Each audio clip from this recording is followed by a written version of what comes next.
Very happy to see you all today in Prague. And I'm very honored to be on the stage with Beatrice, one of the most important movers in contemporary design development in China, and a very young and energetic practice from China and also the UK. So I think you have done a very good job in the projects you represent. And the first question I have is, it's quite rare for such a young practice to receive such a big opportunity to build something so significant. So how did your clients reach you? How did they find you? And what was the design brief they gave to you before the project starts? Okay, I'm not sure. I think for sure there's more experts here into how to generate young designers. But yes, a lot of people, particularly back in London, a lot of people wonder, how do you land down such a big jobs as young practice in China? And what happened? Basically, my experiences, our personal experiences, China is a country. It's almost, when you work there, it almost feels like the Wild West. In America, in California, the gold digging era to start with. But actually, China also rewards passion because it's lack of passion, it's missing passion. Apart from generating wealth, if you can demonstrate that you have so much passion, people might be able to recognize you. Of course, there's a layer of luck in it. But on the other hand, what I think is, as young architects, to be a bit more provocative. I mean, every country has amazing young architects. The ones you worked with in China, and you've shown earlier in the presentation, so many of them. And the amazing architects everywhere in Prague and in England. So what I believe is young architects would always pour their heart and soul into the projects they do, particularly if it's kick-start the career, they're desperate to prove themselves, to make a statement. That's the energy every city needs for their important buildings, not just pavilions or house extensions, as what happened in Britain, but actually proper buildings. So I think Jamie working with Jee, I think that gives you a very good introduction to the culture. So what is your work? What was your experience working in China? Is culture a big obstacle or excitement, or how is it like for you? Well, of course, it's terribly exciting to be in China and work there. But I think actually it's the opposite to being an obstacle, the cultural difference. I think it was probably actually beneficial, because there were many occasions where I would say things, things that I felt or believed in that probably somebody local wouldn't have said that because of the situation. They would have been losing face, as they say in China. But I didn't feel any concern about that, and the ability to kind of tell the truth. Actually, people respected that, and they kind of generally wanted to hear it. So I think, it's kind of the opposite, actually. Great. What about you? You give a lot of opportunities to young practice, and you work with people from all around the world, and you invite them to China to do new things, to try to help to build a new landscape or cityscape or communities in China. So what's your experience? What do you think all these cultures coming together in China, what does it do, really? I don't think that the issue is the mixing of the provenance of people. I think the people that come from wherever, like a bit France or Africa, wherever they practice, I think it's been clear, at least from the few presentations that I've heard today, that they all struggle with the same issues. So, and they all struggle with the same sense of impotence, like against the power that be that, are imposed, like on them from, the top down. So it wasn't my experience, and the way I picked people, let's say, it wasn't because I had to make the cultural mix. It's because I thought these people were very prescient in a way that they had set in place, methodologies, like of working that really exceeded, like the tooling that design gives you, and then brought them over, because I don't believe in generating models, but I believe in like crafting methodologies. And so that's what you can export. And so that's a very different definition of what is scale. And that's also why actually my presentation was titled The Scale and Design of the Common Good. I think that there is in place, and we're all witnessing something very transformative, and we have to start dealing with it. And for me, for the East and the West, they're really different in one way. In the West, now I'm generalizing, of course, we believe in the sovereignty of the people. In China, the sovereignty is with the state. So simply put is, who's the means to improve and better, who's the means of innovations? So who is that propeller, like that it's really kind of allowing, like for so-called disruption to happen, taken in the most, like constructive way. So in the West, we have Google and the X Factory, like that is, like generously, generating a protectorate of projects that is going to give, like internet to millions in the world, give us like driver, like carless streets and etc. And so they're saving the world, and who's benefiting from it? So, well, not that China has the perfect recipe for it. And, if they pull the plug, they pull the plug, and, bye-bye to the BAT, bye to, like Alibaba and Tencent. But at the same time, I think that that kind of nurtures a different way in which you can find your place as an innovator. So scale doesn't matter anymore as much as the small scale kind of can empower a distributed majority. So I think that methodology rules over model. And do you think when you work with all these practices, new or old, small or big, do you have to try to help them to understand the situation or the culture, the problem in China before they start to create? Or as Jimmy said, it's actually better off you just go and experience and explore and make mistakes and make new decisions? I mean, I'm not, a practitioner in that sense. So but I know what is, what are the risks of having a bad brief.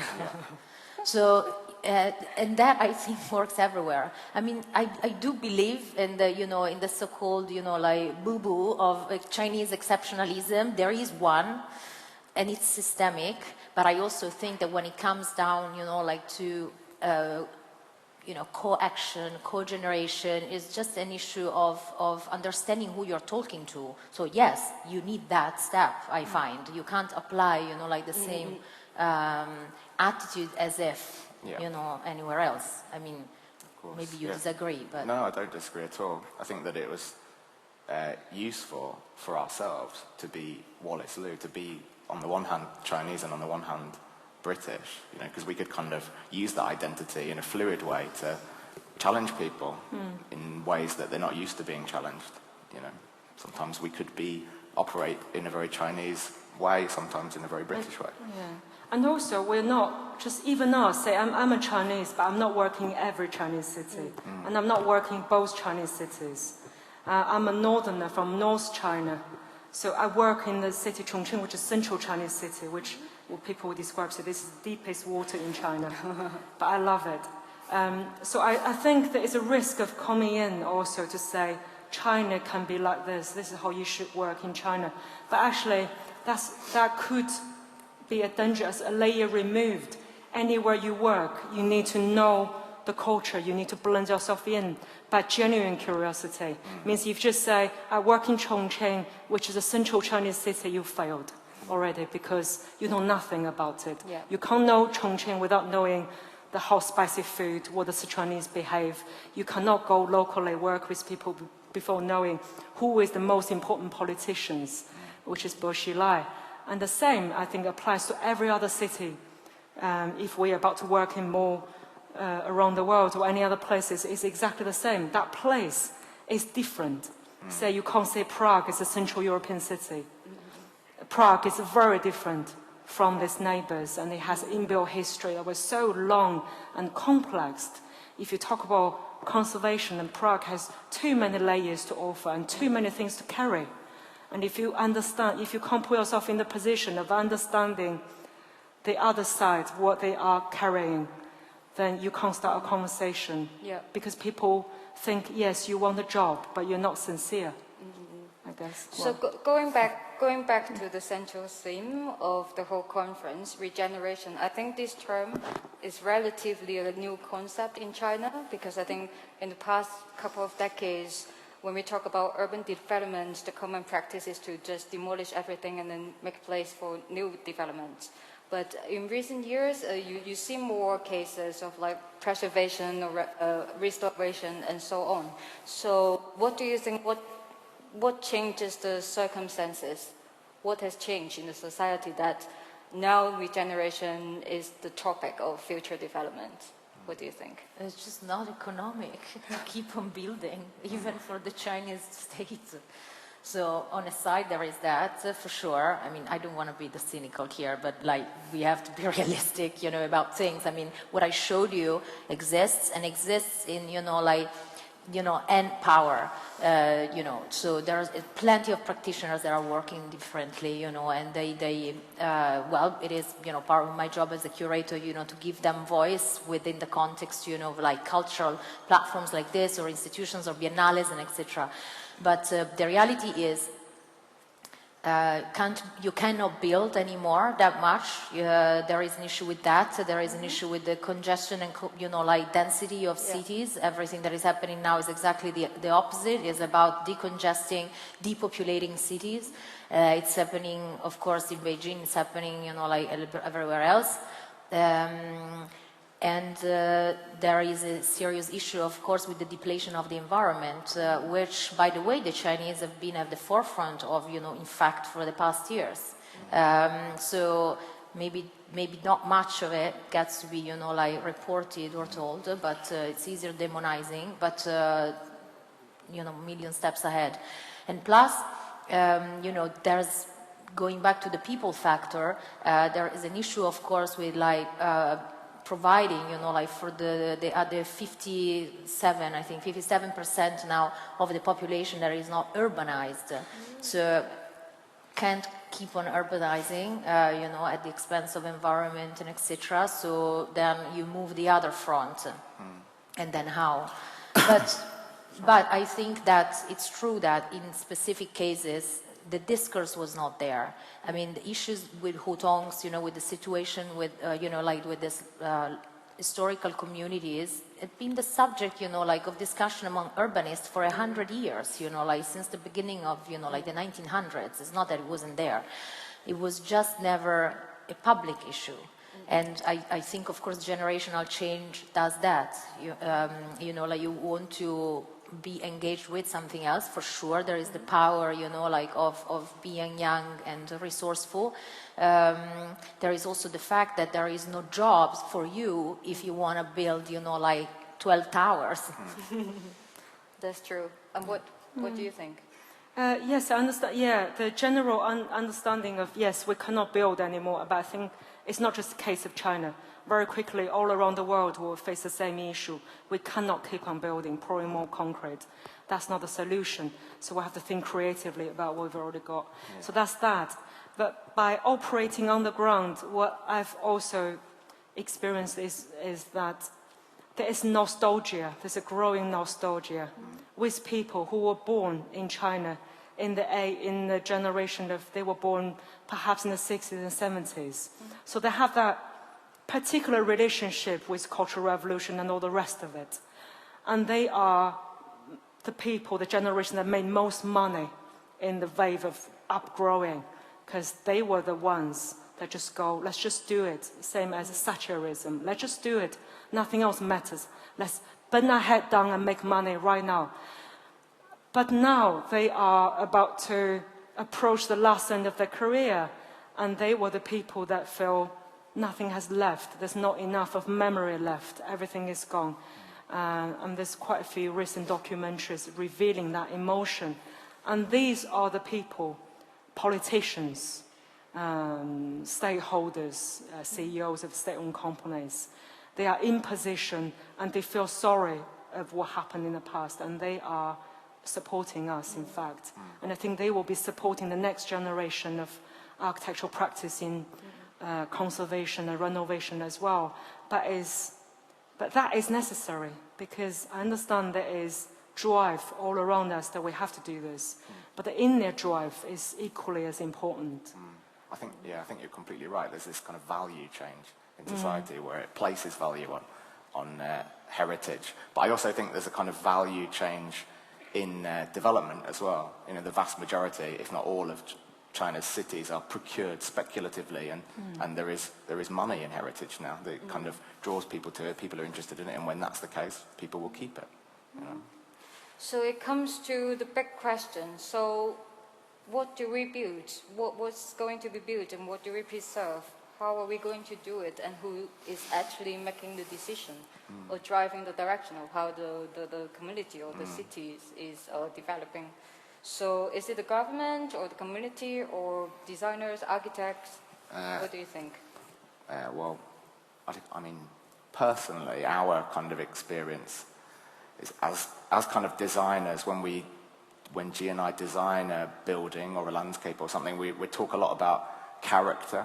You know, what kind of character are we creating, an experience, and I think that when things are already there, it doesn't really matter what it is, even if it's just a curbstone. There's a kind of starting point for that, and so our designs are generally about how do we use those. I mean, Jee talked about it a bit as well. How do we use those things that are there to kind of exaggerate them, you know, or subvert them, or whatever it is. So, as it's a kind of decision-making process that occurs through the design process. You know, by testing, I guess. And from your perspective, what do you think? Because through your projects, you actually create conversation at a lot of different levels, in the governmental level, city levels, community levels. So what do you think, which one is the drive to the development of the future community? Well, I think that if these subjects are still, you know, like make for good themes into biennales, I don't think we are in a good place yet. And because it is the case. And because we are talking about it, you know, like this gave a theme to an entire festival. So I think there's a lot still, you know, like to figure out.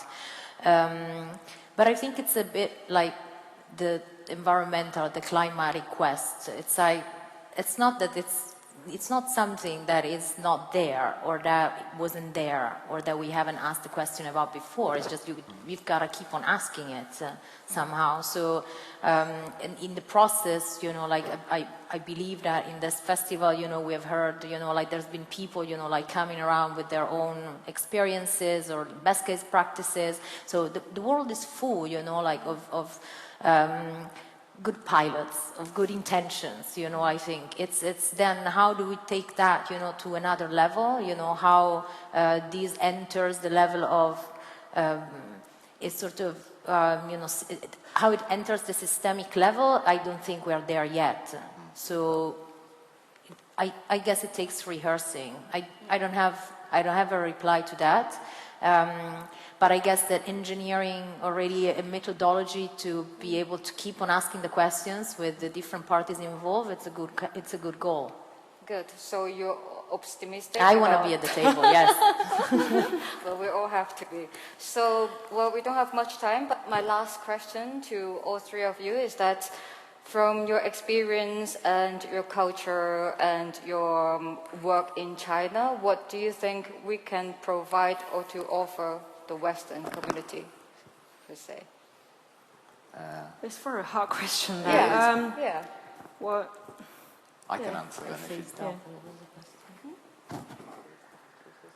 Well, for me, personally, it's, you know, I feel very kind of privileged to get to work with Jee. She's incredibly kind of skillful and talented at what she does, so, and I'm sure you are as well, Yoko, and you two are kind of from the East, now working in the West, and so I think actually kind of skill and talent is a kind of big thing that Asia offers, you know. And Asia is a big topic, again. I have to say, I mean, China has a very different reality, and Japan is another thing entirely.